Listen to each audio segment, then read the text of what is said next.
Vai Latvijā ir viegli iegādāties labu mazlietotu auto? Nē, nav viegli, jo tas prasa laiku un pacietību.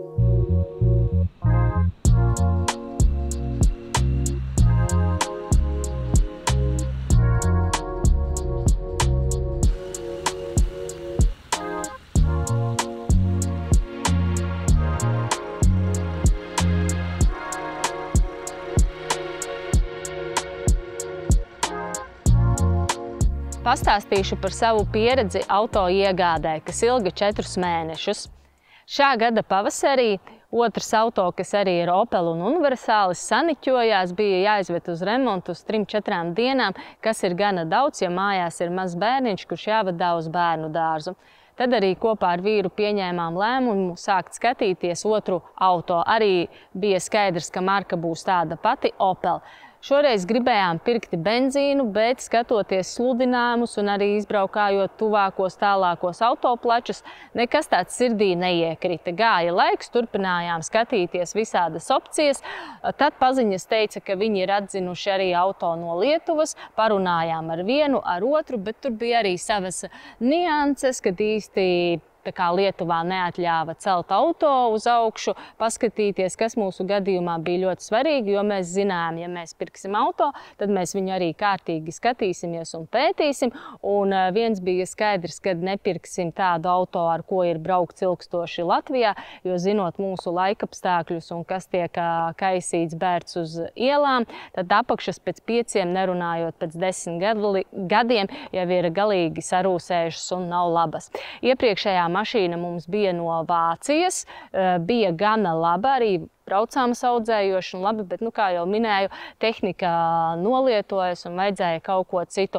Un šoreiz Vācijas opciju īsti neizskatījām, jo atsauksmes arī pēdējā laikā ir dzirdētas ne tās labākās. Līdz ar to bija ieteikums varbūt vairāk paskatīties mašīnas no Nīderlandes vai no Beļģijas. Līdz ar to akcentu sākām likt uz tām valstīm.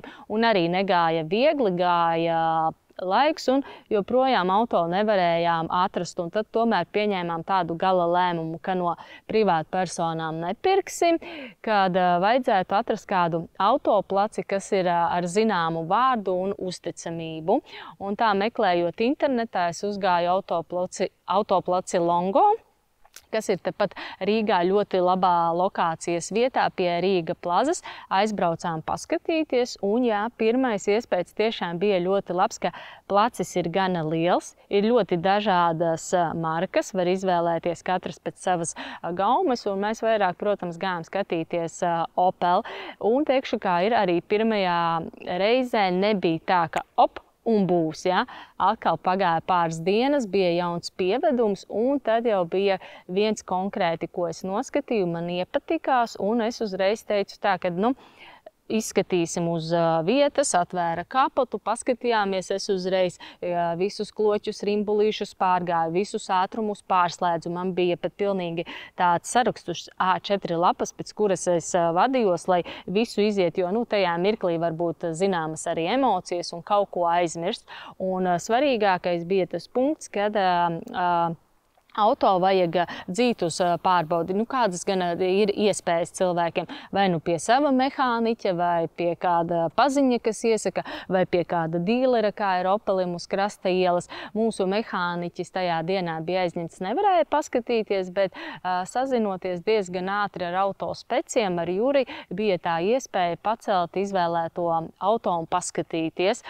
Protams, izbraukšana no plača maksā 50 € plus pirmā iemaksa, bet to visu vajag konkrēti runāt ar katru autoplaci. Es tikai dalos par savu pieredzi, nav nekāda reklāma, un tur tās izbraukšana maksā 50 € plus vēl samaksāti attiecīgu summu par pacelšanu. Katrā vietā tā var atšķirties. Un tagad jūs arī jau varat redzēt bildē, kā lejā izskatījās pirmā mašīna. Gana laba, salīdzinoši uz 6 gadiem bija nobraukums 158 000. Arī pacēla, paskatījās visu, ka kopēji ir kārtībā.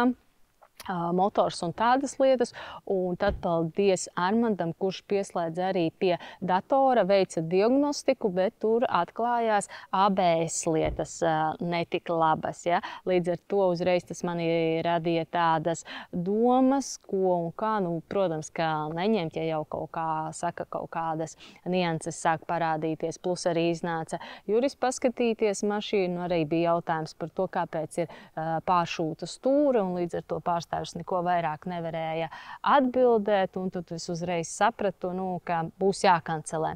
Līdz ar to mana pirmā diena, tāda lielā, pilnā, var teikt, no 9 līdz 4, ko es veltīju, lai iegādāties auto, beidzās ar neko. Un tas ir pilnīgi normāli, es pat nebiju nevīlusies, ne tādā šokā vai bēdīga, jo es jau, skatoties arī pieredzējušus cilvēkus, kas stāsta par auto iegādi Latvijā, dažādi youtuberi, sapratu, ka tas būs ilgs process. Un tā arī bija.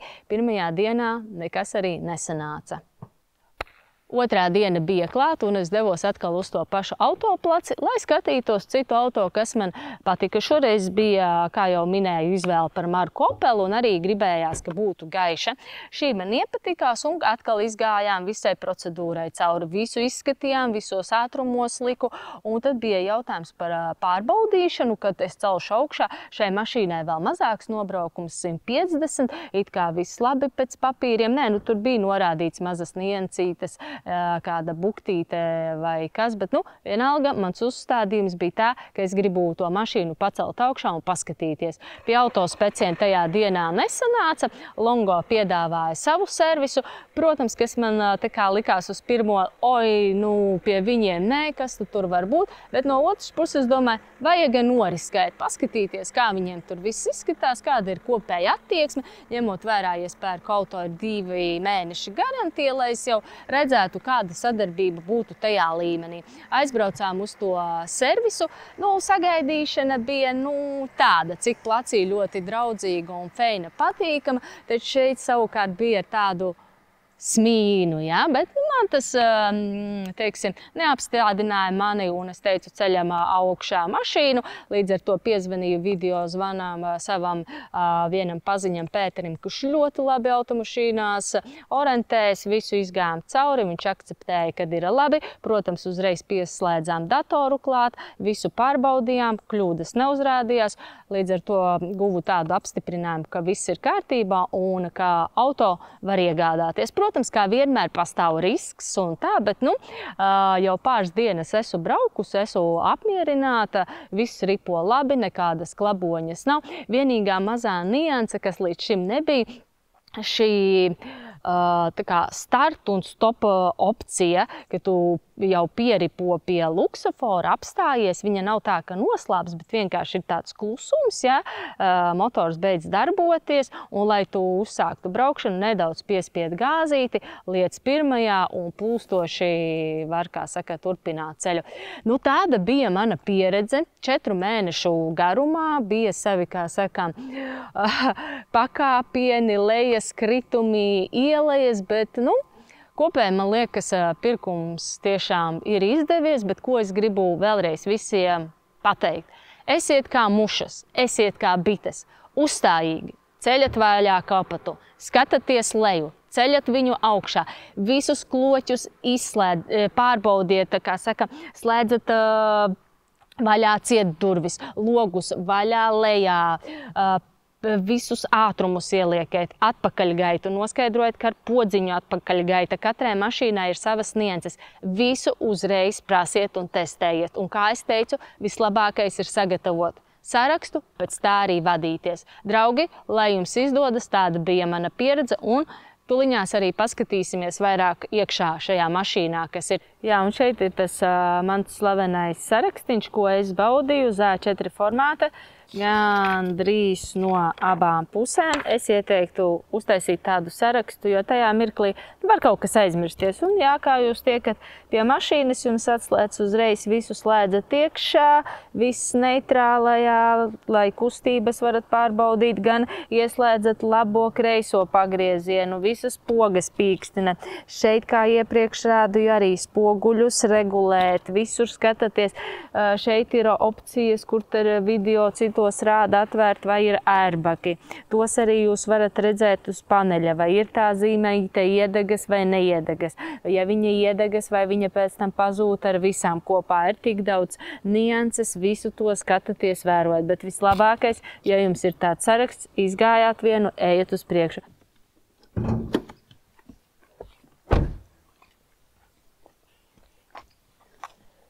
Skatāmies kopā, kas mums te ir. Tā. Tātad auto 2018. gada, dīzelis 1.6, nobraukums 150 000, var teikt jau, jā, 150 ar kāpēciņām. Tā, nu, viss kopēji izskatās, arī iepriekšējai mašīnai viss gana labi. Arī, ka bijām pie autospeciem ar gaismām, visu izskatīja iepriekšējai mašīnai, bet viss bija ļoti līdzīgi. Tagad mēs varam paskatīties jūs, īpaši, kas, nu, tādi mazāk pieredzējuši, paskatāmies eļas lietu korķīti citreiz, ja mašīna nav tik jauna, tad, bet, nu, ir ļoti viss tīrs, labi, nav nekas ne piemaisījumi, ne kādi duļķojumi. Tā kā viss ir feini. Tā, šeit tā kā kopēji ir labi, bet kā jau es teicu, ne Nīderlande, ne Beļģija nav nekāda zelta bedra, ja? Arī šim auto, protams, viņam te ir pārkrāsojuma lietas, viss tas aprakstā bija norādīts. Ir arī kādas buktītes no akmeņiem un tā. Šeit arī, piemēram, var redzēt, ka tā ieskatās, bet uz kopējo ir labi.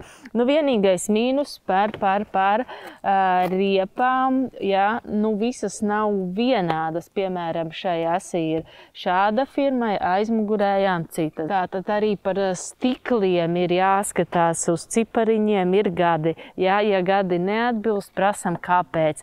Vislielākais vai nu bijusi kaut kāda neliela sadursme vai lielāka, to grūti teikt, kur kas parādās, bet citreiz ir tiešām, kā arī ar akmentiņiem priekšējos stiklus, kā var teikt, ieplaisā, nu tad ir forši, ka, protams, ka nomaina, vai ne? Bet, nu, visur skatoties uz mazajiem cipariņiem, visu var redzēt, kaut kas nepatīk, aizdomas, kāpēc te tāds cipars, kāpēc te tāds cipars, kāpēc nesakrīt. Šai mašīnai viss sakrīt, bet, ja citai nesakrīt, prasat, vienkārši, kā jau saku, 100 reizi, esat bites. Tātad skatīsimies tagad, kā jebkuram ir saucamais bagāžnieks, mantu glabātuve, pārvešana. Nu, kas man patīk universālītim, tā ir lielāka. Protams, arī var nolaist vēl sēdekļus, vēl iegūstam vietu, bet, nu, šit ir ļoti superīgi. Un mīnusiņš. Mīnusiņš, nav rezerves riteņa. Gan arī visas auto, ko tur skatījos, bija bez rezerves riteņiem. Kaut gan Insignijai Opelim bija pat ziemas riepas līdzi, bet man tā mašīna nepatika, ļoti tāda liela, pārslēgumi savādāki. Šeit gan malām ir mazas opcijas, ko mēs redzam, piemēram, šeit ir pirmā palīdzība, ja? Tur var arī kādu, nezinu, nieciņu vēl ielikt vietu, jo tie ir daudz pilns, kaut ko šeit var ielikt. Nu, maz plusiņš tas ir. Rekur mēs varam aiztaisīt ļoti smuki ciet. Ja? Vai negribam redzēt, kādas mums tur kastes, lai citi neskatās, aiztaisam ciet, īpaši, ja nav logi tonēti. Tā, draugi, tāpēc atstāšu šādi. Draugi, man jums ir jautājums, ko jūs sakat? Šāda veida mašīnai, kas ir tāda gana gaiša, vai vajadzētu notonēt šo aizmugurējo daļu? Ko jūs ieteiktu? Vajadzētu tonēt vai nevajadzētu? Ja vajadzētu, varbūt jau varat ieteikt konkrēti kādas vietas. Ja būs labas, es eju uz to domu, ka vajadzētu tonēti. Un ja arī jūs ieteiksiet, tad, kā saka, nosacīt kopā notonēsim, parādīšu arī video, kā tas ir izdevies. Jo arī par tonēšanu uz kantoriem dzirdēti visādi brīnumi. Bet aizmirsu vēl vienu lietu parādīt, nākam šurpu. Šeit, ja? Nu, it kā maza lieta, bet marķieris. Nu, kāds marķieris? Šodien pirmā diena, lietus, neko nevar izlasīt, ja? Nu, es neiedomājos iepriekš tā kā nobildēt. Labi, jāskatās papīros ir, bet smuki tu, hop, paskaties, kadeļiņa jāmaina, kādas tur lietiņas, ja? A tagad tur kaut kas sašmulējies ir. Nu, nav forši tas, jā. Bet, nu, lielajā vairumā viss ir super. Kopēji esu par pirkumu apmierināta. Kā saka, vienmēr ir uz ko tiekties. Paldies ikvienam, kas iesaistījās šajā notikumā. Liels un ilgtermiņa paldies mūsu automehāniķim Edgaram. Mega liels paldies Dolis Pēterim. Atkārtots liels un sirsnīgs paldies Jurim, Armandam un Ralfam no autospeci.lv.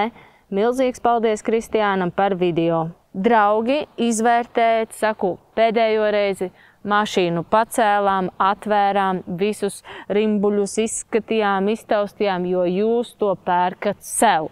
Un mašīnas mūsdienās gan normālas, labas, nav tās lētākās, lai jums viss labi saliekas, izdodas un lai labi ripo.